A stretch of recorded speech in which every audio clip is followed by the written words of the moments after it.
2025 ആർ.ആർ.ബിയുടെ junior എഞ്ചിനീയറും വരാനുണ്ട്, എസ്.എസ്.സിയുടെ junior എഞ്ചിനീയറും വരാനുണ്ട്. അപ്പോൾ ഒരുപാട് പേർക്കുള്ള ഒരു സംശയമാണ്, ഈ 2 എക്സാംസുകൾക്ക് വേണ്ടി ഒരുമിച്ച് പഠിക്കാമോ? അല്ലെങ്കിൽ ഈ 2 എക്സാമുകൾ തമ്മിലുള്ള വ്യത്യാസങ്ങൾ എന്തൊക്കെയാണ്? ഇതിലെ പോസ്റ്റുകൾ എന്തൊക്കെയാണ്? അങ്ങനത്തെ കുറച്ച് കാര്യങ്ങളുണ്ട്. അപ്പോൾ അത് നമുക്ക് ഇന്നത്തെ ഒരു വീഡിയോയിൽ ഡിസ്കസ് ചെയ്യാൻ തോന്നുന്നു. നമുക്ക് വർഷാവർഷം വിളിക്കുന്ന ജൂനിയർ എഞ്ചിനീയർ തസ്തികകളിലേക്ക് 2 ഡിഫറെന്റ് ഡിപ്പാർട്ട്മെന്റ്സ് ആണ് എസ്.എസ്.സി ജെഇ ആൻഡ് ആർ.ആർ.ബി. അതെ, അപ്പൊ നമുക്ക് രണ്ടും കമ്പ്യൂട്ടർ ബേസ്ഡ് ടെസ്റ്റ് ആണ്. രണ്ടിനും 2 ടയർ എക്സാമും ഉണ്ട്. ഇതിന് മുന്നേ എസ്.എസ്.സി ജെഇക്ക് നമ്മൾ നോക്കുകയാണെന്നുണ്ടെങ്കിൽ ഡിസ്ക്രിപ്റ്റീവ് എക്സാം ഒക്കെ ഉണ്ടായിരുന്നു. ഇപ്പൊ അതൊക്കെ മാറി കംപ്ലീറ്റ്ലി ഒബ്ജക്റ്റീവ് ആയിട്ട് മാറിയിട്ടുണ്ട്. അപ്പം നമുക്ക് എസ്.എസ്.സി ജെയും ആർ.ആർ.ബി ജെയും കൂടെ കമ്പയർ ചെയ്യുന്ന സമയത്ത് നമുക്ക് CBT 1 എടുക്കാം ആദ്യം, അല്ലെ? അപ്പൊ നമുക്ക് എസ്.എസ്.സി ജെഇ എടുക്കുവാണെങ്കിൽ 200 മാർക്കാണ് നമ്മുടെ പരീക്ഷ എന്ന് പറയുന്നത്. ഈ എക്സാമിനകത്ത് 100 മാർക്ക് ടെക്നിക്കൽ എബിലിറ്റീസ്, അതായത് സിവിൽ ആണെങ്കിൽ സിവിൽ, മെക്ക് ആണെങ്കിൽ മെക്ക്, ഇലക്ട്രിക്കൽ ആണെങ്കിൽ ഇലക്ട്രിക്കൽ, ആൻഡ് ബാക്കി വരുന്ന 100 മാർക്കിൽ 50 ജനറൽ അവയർനെസ്സും ബാക്കി 50 ക്വാണ്ടിറ്റേറ്റീവ് ആപ്റ്റിറ്റ്യൂഡ് ആൻഡ് റീസണിംഗ് ആണ്. ഇങ്ങനെയാണ് എസ്.എസ്.സി ജെയുടെ ഒരു പരീക്ഷാ ഘടന എന്ന് പറയുന്നത്. അപ്പം ആർ.ആർ.ബി ജെഇ CBT 1 എങ്ങനെയാണ്? ആർ.ആർ.ബി ജെഇന്റെ CBT 1ലേക്ക് വരികയാണെങ്കിൽ അത് പ്യൂർലി നോൺ ടെക്നിക്കൽ ആണ്. അതായത് ടെക്നിക്കൽ സബ്ജക്ട് വരുന്നത് സെക്കൻഡ് ടയറിലേക്കാണ്. അപ്പൊ ഇതിൽ CBT 1 100 ക്വസ്റ്റ്യൻസ് എന്താണ്, അത് നോൺ ടെക്നിക്കൽ ആയിട്ടുള്ള ക്വസ്റ്റ്യൻസ് തന്നെയാണ്. അതിൽ ക്വാണ്ടിറ്റേറ്റീവ് ആപ്റ്റിറ്റ്യൂഡ് തന്നെയാണ്, റീസണിങ് സബ്ജക്റ്റുകൾ തന്നെ, ജനറൽ അവയർനെസ് സബ്ജക്റ്റുകൾ തന്നെയാണ് അവിടെയും വരുന്നത്. അപ്പം ആർ.ആർ.ബി ജെഇയെ സംബന്ധിച്ചിടത്തോളം ഇവിടെ നോൺ ടെക്നിക്കൽ പഠിച്ചുകൊണ്ട് വേണം CBT 1 ക്വാളിഫൈ ചെയ്യാൻ. അത് കുറച്ചൊക്കെ എന്താണ്, എഞ്ചിനീയറിംഗ് മാത്രം ഫോക്കസ് ചെയ്യുന്ന ആളുകൾക്ക് കുറച്ചൊരു ബുദ്ധിമുട്ടാണ്. പിന്നെ ഒരു അഡ്വാൻറ്റേജ് എന്ന് വെച്ചാൽ ഇപ്പൊ എസ്.എസ്.സി ജെഇക്ക് CBT 1 തയ്യാറെടുക്കുന്ന ഒരു ഉദ്യോഗാർത്ഥി അവിടെ ടെക്നിക്കൽ കുറച്ച് പോർഷൻസ് പഠിക്കുന്നത് പിന്നെ ആർ.ആർ.ബി ജെയുടെ CBT 2 ഹെൽപ്ഫുൾ ആവും. അതൊരു അഡ്വാൻറ്റേജ് ആണ്. അതായത് 2 എക്സാംസിനോട് ഒരുമിച്ച് വേണ്ടി പ്രിപ്പയർ ചെയ്യുന്ന സമയത്ത് ഇതുപോലെ അഡ്വാൻറ്റേജുകൾ വരും. ഇപ്പോൾ എസ്.എസ്.സി ജെഇക്ക് വേണ്ടി പഠിക്കുന്നത് ആർ.ആർ.ബി ജെഇക്ക് യൂസ്ഫുൾ ആവും. ഇനിയിപ്പോ ആർ.ആർ.ബി ജെഇന്റെ ടെക്നിക്കൽ നോക്കുകയാണെന്നുണ്ടെങ്കിൽ ടയർ 2 എന്ത് ചെയ്യുന്നുണ്ട്, ടെക്നിക്കൽ വരുന്നത്. അത് മാത്രമല്ല ആർ.ആർ.ബിക്ക് CBT 2 CBT 1 തമ്മിലുള്ള ഗ്യാപ്പ് കുറവാണ്. അത് വലിയൊരു പോയിന്റ് ആണ്. എസ്.എസ്.സിക്ക് അങ്ങനെയല്ല, എസ്.സി കുറച്ചുകൂടെ ഗ്യാപ്പ് കിട്ടാറുണ്ട്. ആർ.ആർ.ബി വളരെ ഷോർട്ട് നോട്ടീസ് നടക്കുന്നതാണ്. അപ്പൊ CBT 1 കിട്ടിയിട്ട് CBT 2 പഠിക്കാം എന്നുള്ള തീരുമാനം ആർ.ആർ.ബി ജെഇ എക്സാമിനെ സംബന്ധിച്ചൊരു അത്ര ഒരു ഫേവറബിൾ അല്ല. കാരണം വളരെ ചുരുങ്ങിയ സമയം മാത്രമാണ് അവിടെ ലഭിക്കുന്നുണ്ടാവുക.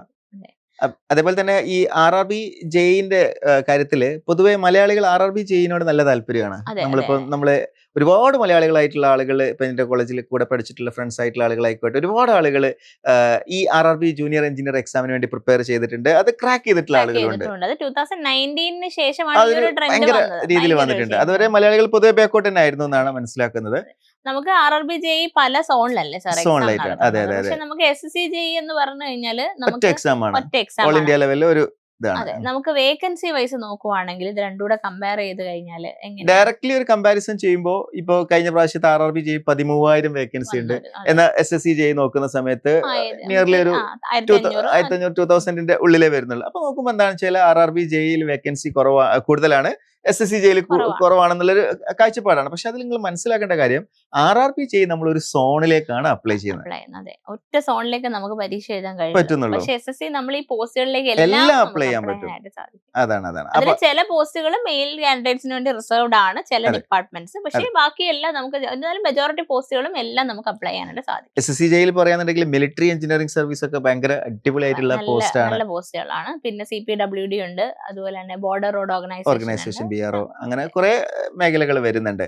അതേപോലെ ആർ.ആർ.ബി ജെഇയിലേക്ക് വരികയാണെങ്കിലും ഒരുപാട് നല്ല പോസ്റ്റുകൾ ഉണ്ട്. ഇപ്പൊ ഡിസൈൻ എസ്റ്റിമേഷൻ ഉണ്ട്, അതൊക്കെ അത്യാവശ്യം നല്ല ഒരു ഓഫീസ് വർക്ക് ആയിട്ടുള്ള വരുന്നുണ്ട്.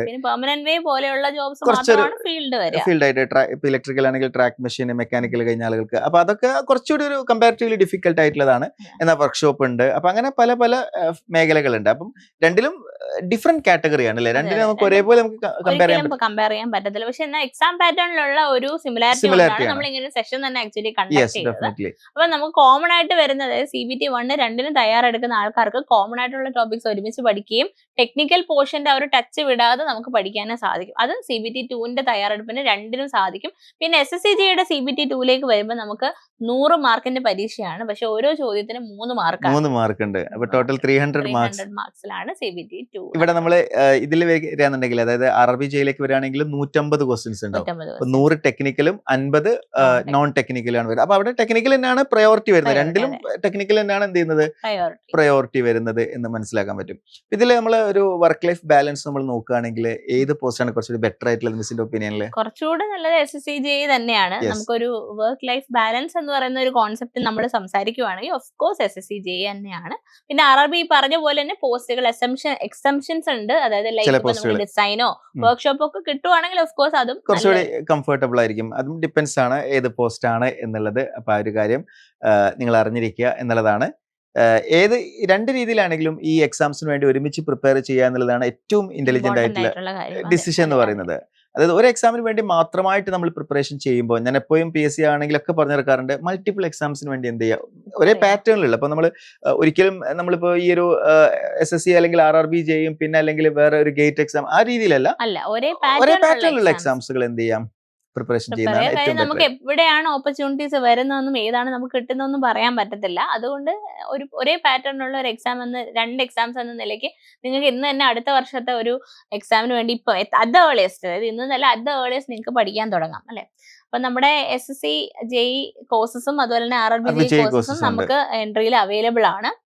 ഇത് രണ്ടിലും വലിയ ഒരുപാട് വ്യത്യാസങ്ങൾ വരാത്തത് കൊണ്ട് തന്നെ ഇത് നമ്മളൊരു കമ്പൈൻഡ് കോഴ്സ് ആയിട്ട് അല്ലെ, നമ്മൾ SSC RRB കോഴ്സ് ആയിട്ടാണ് നമ്മൾ പ്രൊവൈഡ് ചെയ്യാൻ ഉദ്ദേശിക്കുന്നത്. അപ്പൊ നിങ്ങൾക്ക് രണ്ട് എക്സാംസിനും ഒരേപോലെ എന്ത് ചെയ്യാൻ പറ്റും, നിങ്ങൾക്ക് പ്രിപ്പറേഷൻ ചെയ്യാൻ പറ്റും.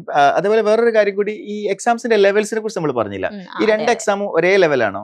അല്ല, ഒരിക്കലും അല്ല. SSCGI കുറച്ചുകൂടി ഒരു ലെവല് കൂടിയ ക്വസ്റ്റ്യൻസ് ആണ്. ഇപ്പൊ നമ്മൾ ഇലക്ട്രിക്കൽ ഒക്കെ നോക്കുകയാണെന്നുണ്ടെങ്കിൽ കുറച്ചുകൂടി ന്യൂമറിക്കൽ ക്വസ്റ്റ്യൻസുകൾ അധികം വരാനായിട്ട് കണ്ടിട്ടുണ്ട്. ഇപ്പം സർക്യൂട്ട് തിയറി ആണെങ്കിലും മെഷീൻസ് ആണെങ്കിലും ഒക്കെ കൂടുതൽ ക്വസ്റ്റ്യൻസുകൾ എന്ത് ചെയ്യാറുണ്ട്, ന്യൂമറിക്കൽ ക്വസ്റ്റ്യൻസുകൾ വരാറുണ്ട്. എന്നാൽ RRB-യിൽ കൂടുതലായിട്ടും കൂടുതൽ തിയറിറ്റിക്കൽ ക്വസ്റ്റ്യൻസിനാണ്. അതിനൊരു മേജർ കാര്യം എനിക്ക് തോന്നുന്നു സാറേ, നമുക്ക് CBT 2-നകത്ത് നമ്മുടെ ടെക്നിക്കലി വരുന്നത് 3 മാർക്കിന്റെ ക്വസ്റ്റ്യൻ ആണ് വരണം. അപ്പൊ 3 മാർക്ക് വെയിറ്റേജ് ഉണ്ടായതാണെങ്കിൽ കുറച്ചൊരു കോൺസെപ്റ്റുവൽ ലെവലിൽ മനസ്സിലാക്കുന്നത്. നമുക്ക് RRB-GI ആണെങ്കിൽ 1 മാർക്കിന്റെ ക്വസ്റ്റ്യൻ ആണ്.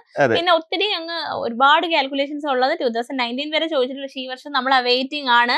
എങ്ങനെയായിരിക്കും ക്വസ്റ്റ്യൻ മാത്രമല്ല ഇപ്പൊ പുതിയൊരു അപ്ഡേറ്റ് വരികയും ചെയ്തിട്ടുണ്ട്. അതായത് വേക്കൻസി ഒരു അപ്ഡേറ്റ് വന്നിട്ടുണ്ട്.